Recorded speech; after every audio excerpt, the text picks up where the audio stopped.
평범한 국정의 일상으로 점철되었어야 할 화요일 오후, 윤이 나는 마호가니 마룻바닥에 울려 퍼진 발소리는 많은 이들이 결코 오지 않을 거라고 생각했던 순간을 알렸다.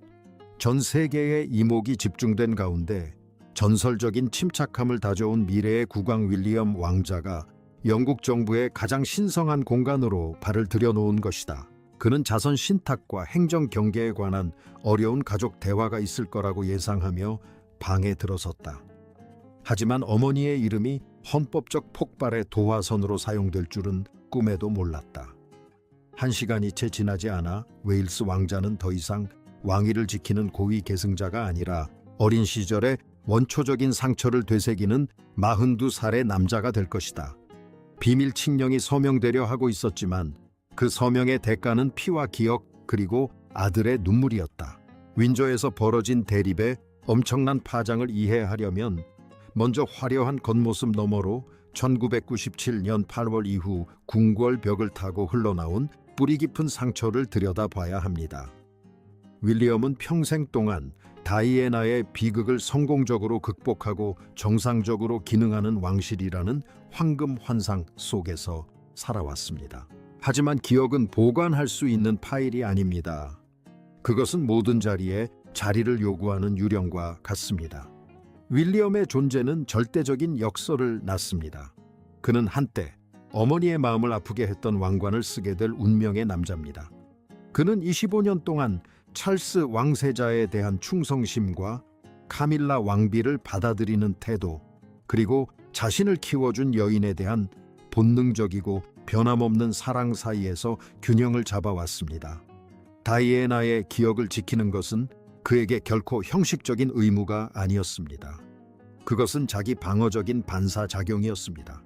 이 깨지기 쉬운 평화가 산산조각 나기 시작한 것은 정치적 스캔들이 아니라 9살 소녀의 순진하고 단순한 질문 때문이었습니다. 윈저 회담 몇 달 전 켄싱턴 궁에서 열린 유산 기증 리셉션에서 샬럿 공주는 한 번도 만난 적 없는 할머니가 손으로 쓴 편지 앞에서 잠시 멈춰 섰습니다. 그리고는 외삼촌인 찰스 스펜서에게 왜 자신은 알소프에 있는 가족 기록 보관소를 한 번도 방문할 수 없었는지 물었습니다. 어린아이의 정체성 탐색이었지만 권력의 중심부에서는 전술적 위협으로 해석되었다. 방 한쪽 구석에서 이 상황을 지켜보던 카밀라 왕비는 대중이 좀처럼 알아채지 못하는 무언가를 포착했다. 바로 다이애나 효과가 한 세대를 건너뛰어 나타나기 시작했다는 것이다. 샬럿 공주와 다이애나 공주 사이에 외모와 성격적 유사성이 점점 커지는 것은 단순히 타블로이드 신문의 흥미거리가 아니었다. 그것은 왕비가 어렵게 쌓아 올린 안정감을 위협하는 심리적 요인이었다. 카밀라의 대응은 계산된 제도적 방어의 진수를 보여주는 사례였다. 스펜서와의 독립적인 접촉이 다이애나에 대한 또 다른 역사를 만들어낼 것을 우려한 그녀는 즉 왕실이 편집하거나 미화하거나 통제할 수 없는 역사가 만들어질 것을 두려워하여 유산 조정을 위한 틀을 요청했다. 이는 왕실 행정의 전형적인 모습인 관료주의적 절차처럼 들렸지만 실제로는 감정적인 퇴거 통지였다. 초안은 다이애나와 관련된 모든 행사, 손주들의 모든 자료 열람 요청, 그리고 모든 기념 행사 초대를 궁궐의 중앙 승인 체계를 통해 처리하도록 권고했습니다. 이는 다이애나가 유명 인사가 되기 전 자기와 비극적인 사건들이 일어나기 전부터 그녀를 알고 지냈던 스펜서 가문을 의사결정 과정에서 완전히 배제하기 위한 것이었습니다. 목표는 제도적 균형이었습니다. 그러나 결과는 아들의 신뢰를 배신하는 것이었습니다. 찰스 스펜서는 협상을 위해 윈저에 온 것이 아니었다. 그는 상황을 면밀히 분석하기 위해 온 것이었다. 그는 찰스 왕 맞은편에 앉았고 윌리엄 왕자는 왼쪽에, 카밀라 왕비는 오른쪽에 앉았다. 언론 담당관은 출입이 금지되었다. 고위 보좌관들도 표현을 순화하거나 외교적 해결책을 제시하는 것이 허용되지 않았다. 방 안에는 오래된 양피지 냄새와 말로 표현되지 않은 분노의 기운이 짙게 감돌았다. 스펜서는 가죽으로 묶인 서류철을 열어 두 문서를 나란히 테이블 위에 놓았다. 왼쪽에는 다이애나가 고립되어 가장 암울했던 시기에 쓴 절박한 편지가 있었다. 편지에는 자신의 이야기가 언젠가 순화되고 다시 쓰여지고 조작되어 자녀들조차 자신을 알아보지 못할 정도로 변해버릴지도 모른다는 공포가 담겨 있었다. 오른쪽에는 왕비의 사무실에서 유출된 비밀스러운 송글씨 주석이 포함된 다이애나 유산 프레임워크가 있었다. 윌리엄 왕자의 평정심을 무너뜨린 사소한 디테일은 샬롯 공주의 가족사 접근권에 관한 부분, 옆 액자 여백에 적힌 단 하나의 메모였다.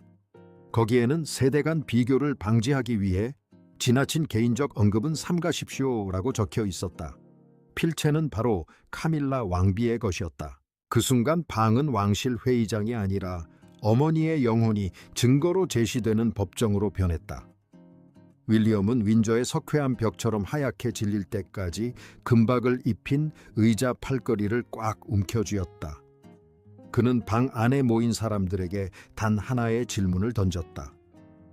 누가 어머니의 가족을 손주들의 삶에서 배제하도록 허가했습니까? 침묵이 흐르자 미래의 왕은 의례적인 절차에 얽매이지 않았다. 그는 자리에서 일어나 25년간 억눌러온 고통의 무게에 목이 메인 채 울음을 터뜨렸다. 그것은 왕자의 눈물이 아니었다. 1997년간 뒤를 따라 걸었던 15살 소년의 눈물이었다. 바로 그 기관이 다시 한번 어머니의 영혼을 묻어버리려 한다는 사실을 깨달았던 소년의 눈물이었다. 찰스 왕은 어떤 폭발보다도 더 섬뜩한 침묵 속에 앉아 있었다. 그는 카밀라를 변호하지도 않았고 스펜서를 질책하지도 않았다. 아들의 얼굴에 흐르는 눈물을 바라보며 과거의 그림자로부터 아내를 보호하려던 자신의 시도가 오히려 후계자의 마음을 잃을 뻔했음을 깨달았다. 파괴는 완성되었다. 왕은 국가법령과 왕실 칙령에 서명할 때 사용하던 만년필을 꺼내 문서의 승인 페이지에 뚜렷하고 날카로운 선을 그었다. 이제 끝이다. 그는 속삭였다. 그는 파일을 봉인하고 문서를 폐기하라고 명령했다. 이는 왕비의 궁정에 대한 정밀 타격이었고 아버지로서의 책임이 왕위보다 우선한다는 공개적인 선언이었다.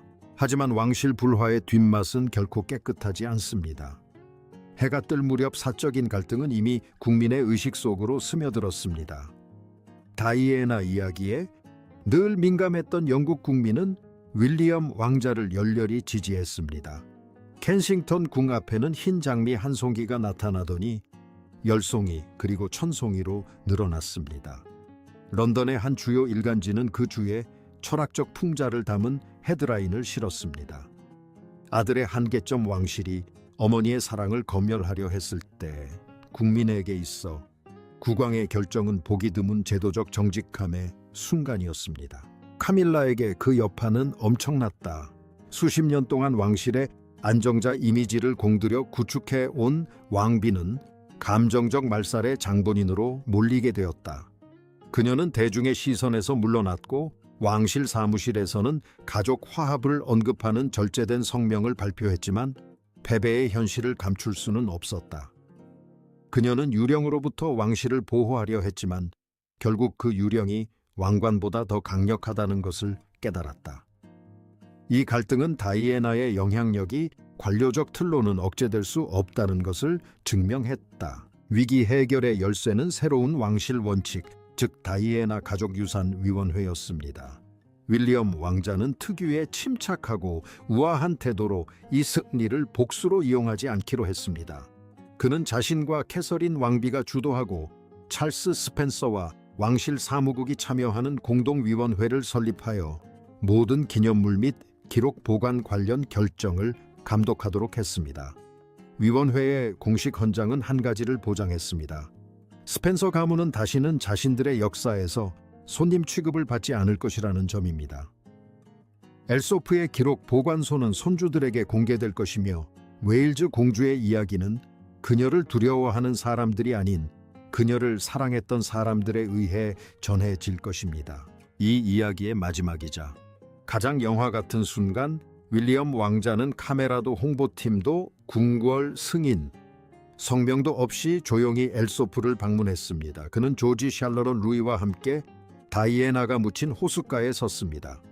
그는 딸의 손을 잡고 할머니의 이야기는 왕실이 아닌 딸의 것이라고 말했습니다.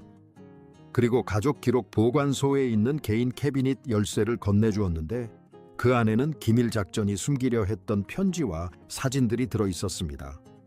그는 자녀들에게 윈저 가문에서는 의무보다 진실이 더 강력하다는 것을 가르치고 있었습니다. 왕실은 윈저에서의 대립을 단순히 극복한 것이 아니라 진화했습니다. 침묵이 치유가 될 수 없으며 제도적 균형이 감정적인 솔직함을 대신할 수 없다는 것을 깨달았습니다. 찰스 왕은 윌리엄을 관료주의로부터 보호하지 못한 자신의 실패를 인정함으로써 그와의 관계를 지켰습니다. 윌리엄은 왕실에 완벽하고 침묵하는 병사가 되기를 거부함으로써 왕실을 구했습니다. 그리고 윈저의 벽난로에서 비밀 계획의 페이지들이 불타오르는 순간 윈저 가문의 최종 진실이 드러났습니다. 왕관을 쓸 수도 있고 호를 잡을 수도 있지만 틀을 깨부순 여인의 기억은 결코 소유할 수 없다는 것입니다. 웨일스 왕자의 여정은 이제 새로운 현실에 뿌리 내렸습니다. 그는 과거의 수호자이자 미래의 설계자입니다. 그는 현대 군주제의 군도덕이 없는 원칙이 얼마나 단순한지, 즉 진실만이 편집될 수 없는 유일한 것임을 증명했습니다. 윈저의 복도를 다시 거닐면서 왕관의 무게는 이전과는 다르게 느껴집니다. 더 이상 침묵의 짐이 아니라 빛을 향한 책임입니다. 그는 자신의 가장 큰 고통을 자녀들을 위한 방패로 바꾸어 자신의 젊은 시절에 겪었던 케네디 가문과 같은 비극이 그들의 세대에서는 되풀이되지 않도록 했습니다. 이 이야기는 시대를 초월하는 철학적 반전을 담고 있습니다. 왕의 권력은 그가 서명한 법률이 아니라 그가 치유한 상처로 측정된다는 것입니다.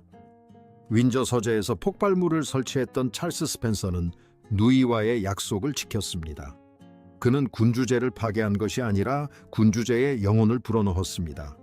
그리고 윌리엄에게 있어 어머니 삶의 어두운 그림자는 마침내 궁궐 음모의 그림자에서 벗어나 가족의 따뜻한 품으로 들어왔습니다. 마쿠에서 왕비의 궁정은 조용히 개편되었다. 국왕의 서명 없이 다이애나 왕세자비의 사후 계획을 가속화했던 참모들은 조용히 다른 부서로 전보되었다.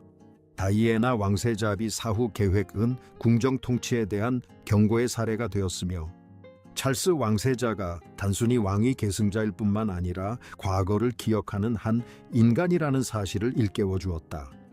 카밀라 왕비와 윌리엄 왕자 사이의 긴장감은 여전히 존재하지만 이제는 서명된 합의서와 아버지의 사과로 어느 정도 억제된 상태다. 켄싱턴 궁계에 놓인 하얀 장미꽃의 모습만이 남아 있습니다. 그것은 잊기를 거부하는 대중과 마침내 그 기억을 되새길 말을 찾은 아들을 상징합니다. 1997년 당시 그 자리에 있었던 모든 사람들은 이 이야기에 공감합니다. 왜냐하면 이 이야기는 남은 사람들이 잃어버린 사람들의 기억을 왜곡하는 것을 막기 위한 보편적인 투쟁에 관한 이야기이기 때문입니다. 결국 윌리엄은 궁중 음모를 물리쳤을 뿐만 아니라 어머니의 아들로서의 권리를 되찾았습니다. 다이애나 가족유산위원회는 이제 그 사건이 터졌던 바로 그 방에서 회의를 열고 있습니다. 하지만 분위기는 달라졌습니다. 붉은 상자들은 여전히 그 자리에 있고 마호가니, 테이블은 여전히 윤이 나 있지만 침묵은 예전과 다릅니다. 더 이상 억압의 침묵이 아니라 존중의 침묵입니다. 윌리엄 왕자는 더 이상 가면이 아닌 과거와 화해한 한 남자의 모습을 드러내는 침착함으로 회의를 주재합니다. 윈저 서재 벽난로에는 그 계획의 잔해가 오래전에 먼지로 변해버렸습니다. 자유로워야 마땅했던 영혼을 가두려 했던 계획에 어울리는 최후입니다. 윈저 사태에 대한 최종 판결은 명확합니다. 어머니의 사랑은 그 무엇으로도 바꿀 수 없습니다. 그것은 왕실이 통제할 수 없는 유일한 것이며 붉은 상자 안에 가둘 수 없는 유일한 것이며 결국에는 언제나 왕의 마음으로 되돌아오는 유일한 것입니다. 윌리엄의 눈물은 나약함의 표시가 아니었습니다. 그것은 지난 100년 동안 군주제에서 볼 수 없었던 가장 강력한 권위의 표현이었습니다. 그 눈물은 한 세기 동안 이어져 온 왕가의 유산을 지켜낸 눈물이었습니다. 윈저성 위로 해가 지는 동안 미래의 왕은 아이들과 함께 정원을 거닐고 있었다. 그는 아이들에게 너무나 크게 웃고 너무나 세게 안아주고 아이들이 태어나기도 훨씬 전부터 사랑해준 여인에 대한 이야기를 들려주었다. 그녀의 이야기를 전하는 데에는 어떤 틀도 필요 없었다. 그저 진실만 있으면 충분했다. 그리고 그 진실 속에서 윈저 가문은 마침내 평화를 찾았다. 다이애나는 더 이상 관리해야 할 문제가 아니었다. 그녀는 그저 샬롯이라는 손녀에게 사랑받고 윌리엄이라는 남자에게 보호받는 할머니일 뿐이었다. 군주제의 황금 환상은 영화 같은 현실로 대체되었습니다. 그 현실 속에서 등장인물들은 결점이 있고 그 상처는 현실이지만 사랑은 변치 않습니다. 이것이 바로 윌리엄 왕자가 왕위에 계승할 유산입니다. 침묵의 유산이 아니라 아들의 흔들리지 않는 헌신의 유산입니다. 왕관이 그의 의무를 규정할지 모르지만 그의 마음을 바꾼 것은 다이애나였습니다. 그리고 그것은 어떤 궁정 고문도 지울 수 없는 이야기입니다.